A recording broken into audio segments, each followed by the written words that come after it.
Hello students, this is Priyanka Das and today we are going to talk about genetics, right? Now tell me, who is the father of genetics? You have studied that in your previous lectures. Come on, tell me, who is the father of genetics? Yes, it is Mr. Gregor Johann Mendel.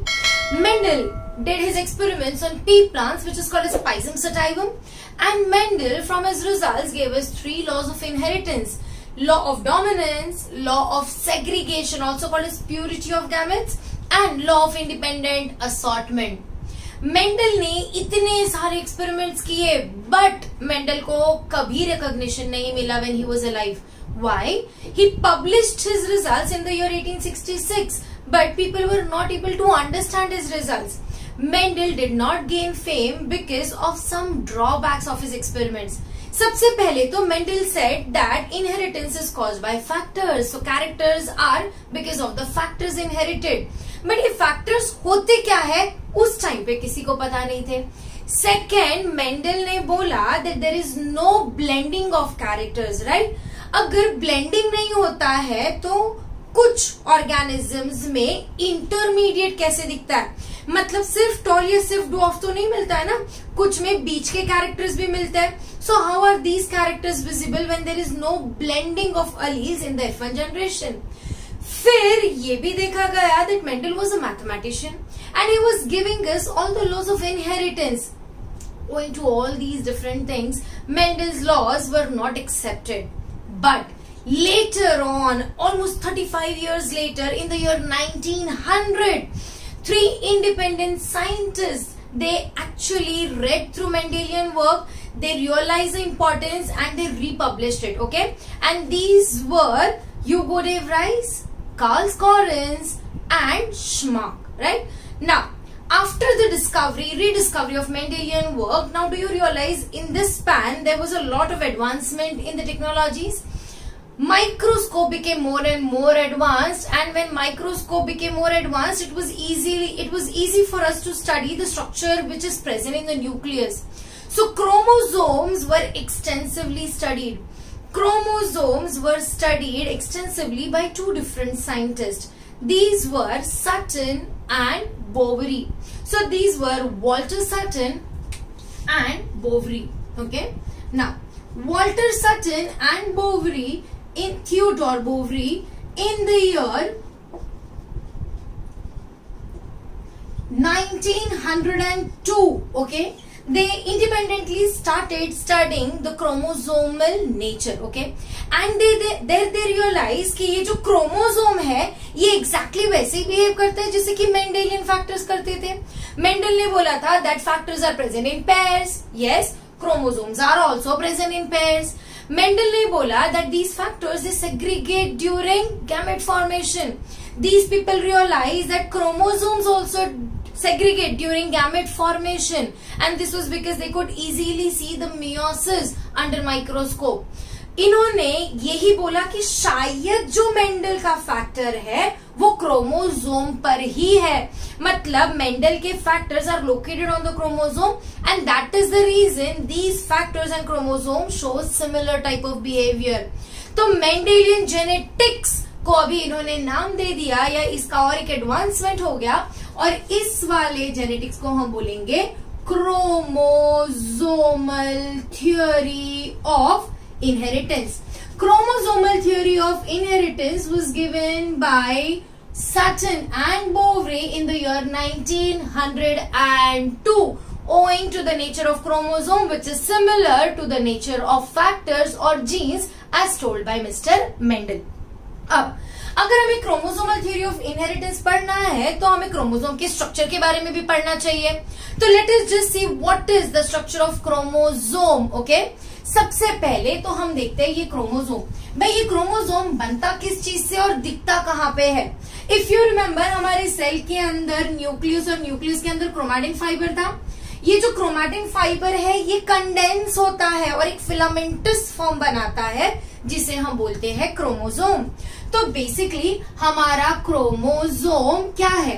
Chromosome एक filamentous body है और ये filamentous body कब दिखती है हमें chromosome दिखता है जब क्रोमैटिन फाइबर कंडेंस करता है ड्यूरिंग सेल डिवीजन.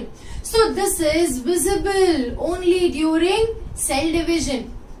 क्रोमोसोम पूरी तरह से कंडेंस कब होता है? सेल डिवीजन के एक फेज में, जिसको हम बोलते हैं मेटाफेज. ओके, अब ये जो क्रोमोसोम है ये किस चीज से बना है? क्रोमोसोम बेसिकली क्रोमैटिन फाइबर से बना है. मतलब क्रोमोसोम बना है DNA, that is deoxyribonucleic acid से. और उसके अलावा ये डीएनए को रैप करने के लिए कंडेंस करना है. याद है हमने पढ़ा है दैट डीएनए रैप होता है अराउंड प्रोटीन्स. सो इसको रैप करने के लिए हमें कुछ प्रोटीन्स चाहिए जिनको हम बोलेंगे histone and non histone proteins. So हमारा क्रोमोसोम बना है DNA and histone and non histone protein से. ओके, अब ये क्रोमोसोम पहली बार किसने डिस्कवर किया? क्रोमोसोम की डिस्कवरी भी कब हुई थी? So it was discovered in the year 1882 by a scientist जिनका नाम था Walther Fleming. So Walther Fleming for the first time observed the structure of chromosome. But chromosome ये नाम उन्होंने नहीं दिया. क्रोमोसोम का नाम या coined the term chromosome. Who coined the term chromosome? The term chromosome was coined in the year 1888 by a scientist जिसका नाम था von Waldeyer Hartz. Okay, so what is the name? Von Waldeyer Hartz. So chromosome ये term किसने दिया? वॉल्डेयर ने. और chromosome की discovery किसने की थी? वॉल्टर फ्लेमिंग ने. ओके, ना why did he use the term chromosome? Remember, chroma मतलब कलर एंड जोमा मतलब बॉडी. तो he observe that there is some coloured body present in the nucleus which is visible during cell division, and that is how the term chromosome came into existence. अब अगर मैं तुम्हें chromosome के बारे में अगर तुम्हें बोलूं कि imagine what is a chromosome, तो डू यू रियलाइज तुम्हें कहीं ना कहीं ऐसा कोई एक स्ट्रक्चर दिमाग में आता है? Now let us study the structure of chromosome in details. Remember, chromatin fibre condensation शुरू करता है in the phase called as interphase. Interphase के बाद prophase, metaphase, anaphase, telophase. These are the phases of cell division. सबसे ज्यादा condense form कब है? Metaphase में. तो let us see how does this metaphasic chromosome appear and what is the structure of chromosome. Okay, ना हमारा जो metaphasic chromosome है ना, वो हमें कुछ कुछ ऐसा दिखेगा. This is how the metaphasic chromosome appears. Okay, ना ये जो क्रोमोसोम है इसमें you will see this is one structure and this is the other structure. ये जो इंडिविजुअल स्ट्रक्चर्स है ना, इनको हम बोलेंगे chromatids. So metaphasic chromosome is made up of chromatids. How many chromatids? 1 and 2 chromatids. Okay, now ये जो chromatids है इनको हम बोलेंगे सिस्टर क्रोमैटिड्स. क्या बोलेंगे? Sister chromatids. और ये दोनों sister chromatids, do you realise यहाँ पे अटैच्ड है? ये जो सेंटर में हमें दिखता है ना, इसको हम लोग बोलते हैं centromere. So two sister chromatids are attached to each other through what? The centromere. चलो हम एक काम करते हैं, एक क्रोमैटिड को बाहर निकालते और उसको स्टडी करते हैं. अब ये जो हमारा क्रोमैटिड है ना, you will see this chromatid shows a depression in the centre. This depression is what is called as centromere. अब ये सेंट्रोमियर कोई बाहर से चिपकाई हुई चीज नहीं है. It is just a simple depression या कॉन्स्ट्रिक्शन.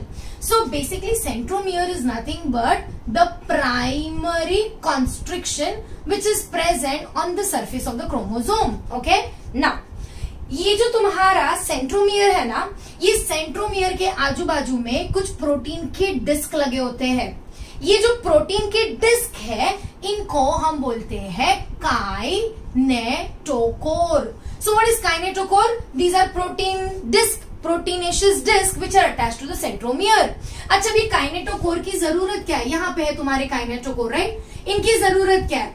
जब भी तुम्हारा क्रोमोसोम मेटाफेज में सेल प्लेट पर अरेंज होगा, तो याद है it is attach to both the poles with the help of something called spindle fibre. तो ये स्पिंडल फाइबर अटैच किसको करता है? ये अटैच करता है काइनेटोकोर को। और ये काइनेटोकोर खुद किस पर अटैच्ड है? सेंट्रोमियर पर। और सेंट्रोमियर क्या है? Primary constriction. अच्छा, अब ये पहला जो प्रिमिटिव कॉन्स्ट्रिक्शन है that is primary constriction, but इसके अलावा भी क्रोमोसोम में कुछ कॉन्स्ट्रिक्शंस दिख सकते हैं। इसके अलावा जो भी कॉन्स्ट्रिक्शन होगा उसे हम बोलेंगे secondary constriction. So somewhere here, suppose there is one more constriction that I am drawing, and that constriction is nothing but your secondary constriction. Secondary constriction 1 मतलब secondary constriction, पहला secondary constriction is also labeled as NOR. NOR here stands for nucleolus organizing region. Okay. This nucleolus organizing region plays an important part in interphase, जहां पे ये cell के अंदर nucleolus organise करने में मदद करता है ना। ये जो सेकेंडरी कॉन्स्ट्रिक्शन है इसके बियॉन्ड कई बार एक सेकेंडरी कॉन्स्ट्रिक्शन 2 भी हो सकता है। उसके अलावा यू विल सी यहाँ पे there are some sequences which are repeated sequences. These sequences are called as SAT. What are they called as? SAT. And here this stands for satellite. So हमारे chromosome में कई बार बहुत सारा repeated sequence पाया जाता है and that is basically called as satellite DNA. Remember this. This will help us in something called as DNA fingerprinting. देखेंगे हम बाद में. Okay? अब ये जो क्रोमोसोम के एंड्स है ना, this end of chromosome and the other end of chromosome, this is called as telomere. What is it called as? Telomere. अब टेलोमियर का काम क्या है? Chromosomes have a high tendency to stick to each other. मतलब chromosome के chances है कि वो एक दूसरे से चिपक जाए, तो ये चिपकने नहीं चाहिए एंड्स. इसके लिए कौन रिस्पॉन्सिबल है? टेलोमियर.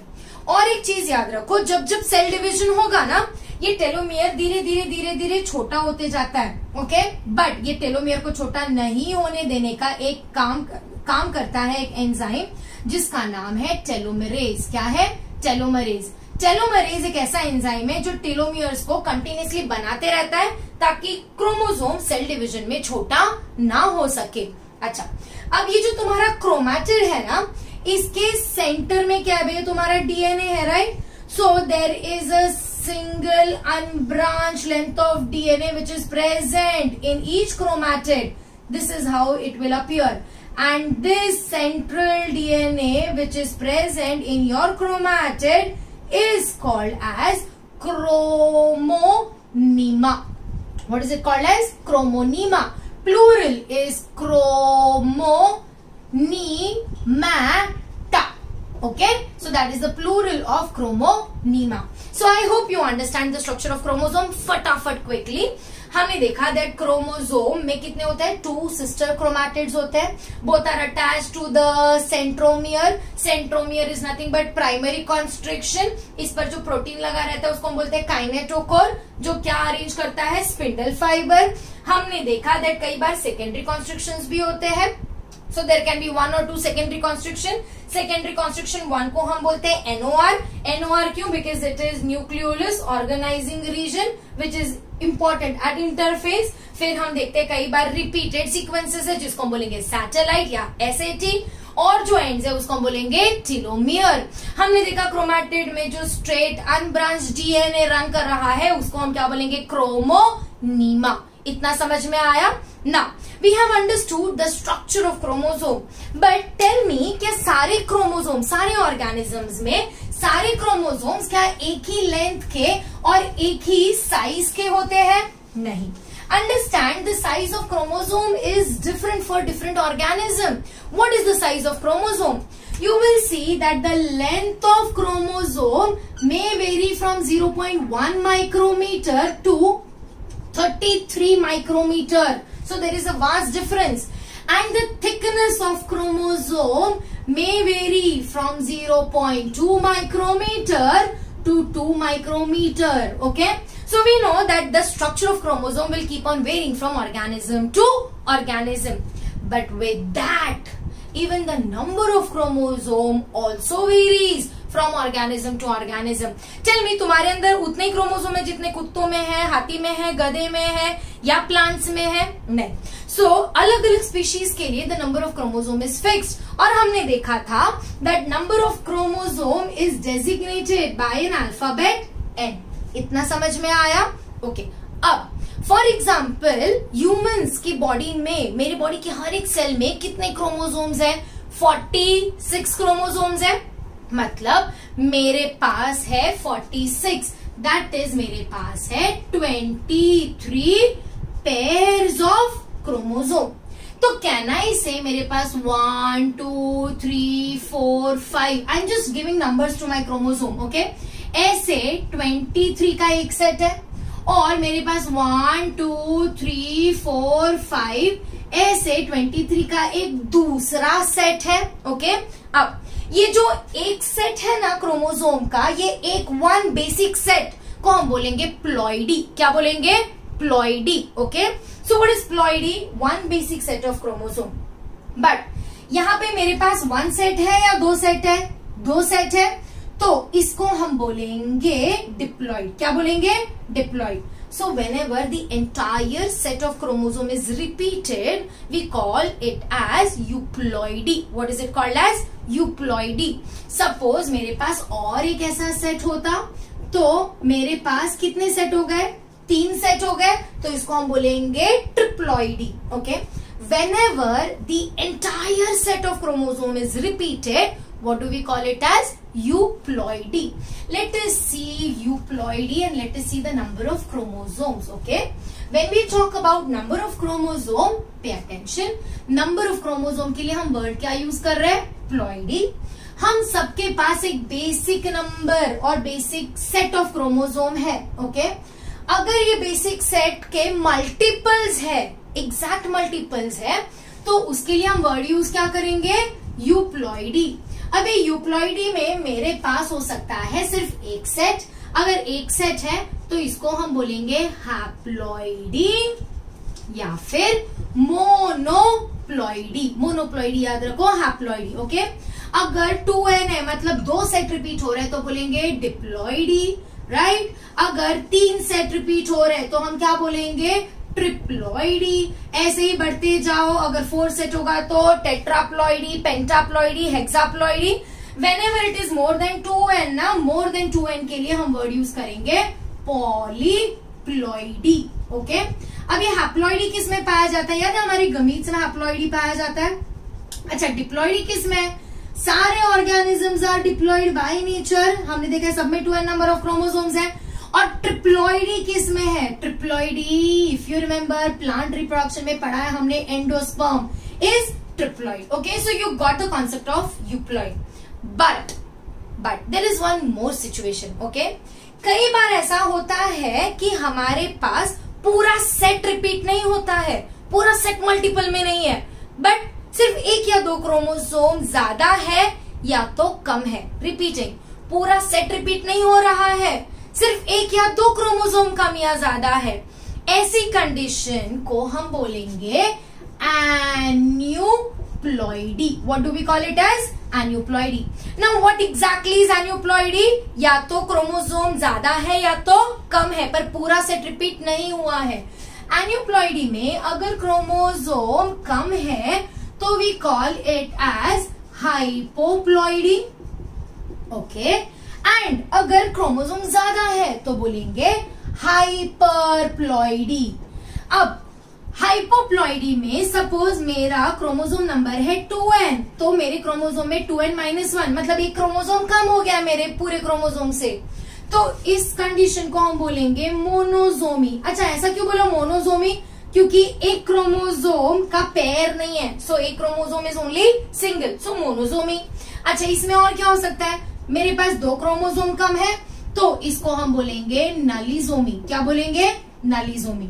ओके, अब हाइपरप्लॉइडी में क्या पॉसिबिलिटी है? मेरे पास हो सकता है एक क्रोमोसोम ज्यादा है, मतलब मेरे पास एक क्रोमोसोम ऐसा है जिसकी 3 कॉपी रहेगी ऑलरेडी 2n में. ओके, 2 और +1, इसको हम बोलेंगे ट्रायोजोमी. क्या बोलेंगे? Trisomy. And if it is 2n+2 तो इसको हम बोलेंगे टेट्रासोमी.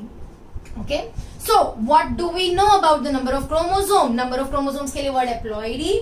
अगर कंप्लीट सेट रिपीट होता है तो यूप्लॉइडी. अगर एक और दो क्रोमोसोम रिपीट होते हैं तो aneuploidy. That is about the ploidy of chromosomes. Okay, now when I say that we have 2n number of chromosomes, that means we have 46 chromosomes.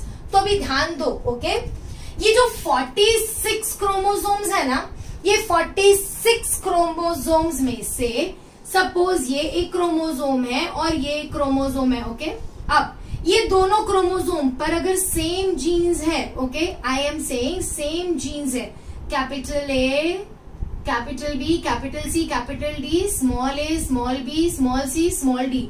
याद रखो अगर सेम जीन्स है तो उसको हम बोलेंगे क्या? Homologous chromosome. So what are homologous chromosomes? Chromosomes which are exactly same in structure and which have similar genes. Okay? अब यहाँ पे alleles अलग हो सकते हैं but genes remain the same. अब याद रखो homologous chromosome में एक जीन का लोकेशन फिक्स्ड है. ये जीन के लोकेशन के लिए हम वर्ड यूज करेंगे लोकाई. क्या बोलेंगे? लोकाई. तो what is loci? Location of a gene. So on homologous chromosome the loci of the gene is fixed. इतना समझ में आया? But on both the homologous chromosome जरूरी नहीं है कि सेम अलील हो सकता है अलग अलग अलील हो या हो सकता है सिमिलर अलील भी हो. ओके, अब ये है एक pair of homologous chromosome, but suppose ये एक दूसरा क्रोमोसोम है. ओके, अब यहाँ पे है एक्स वाई जेड, यहाँ पे भी है एक्स वाई जेड. तो इन दोनों को मैं बोलूंगी homologous chromosome. Okay, but are these two homologous? No, these two are completely different chromosome.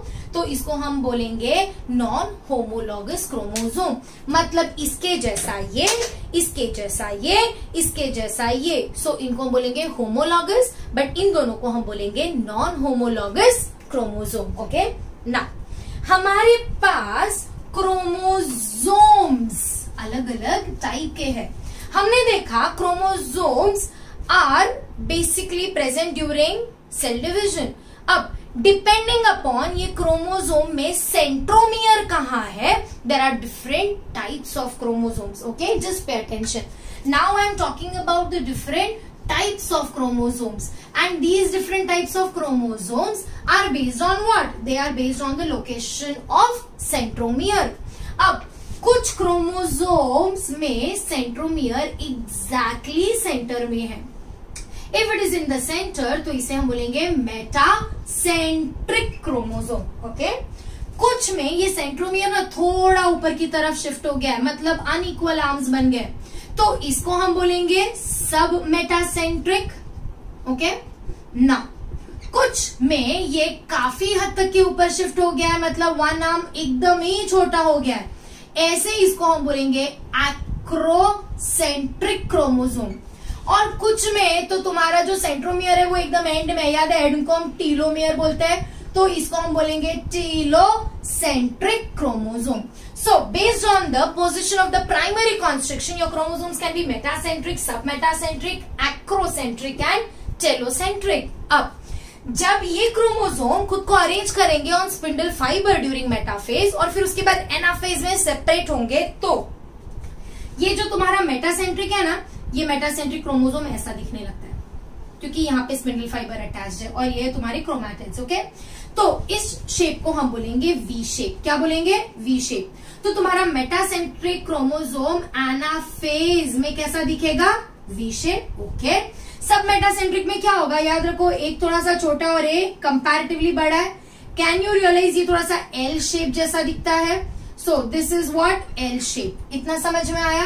अब एक्रोसेंट्रिक बोलो अगेन, क्या होगा? एक आर्म बहुत छोटा होगा और एक आर्म कंपैरेटिवली बहुत बड़ा होगा.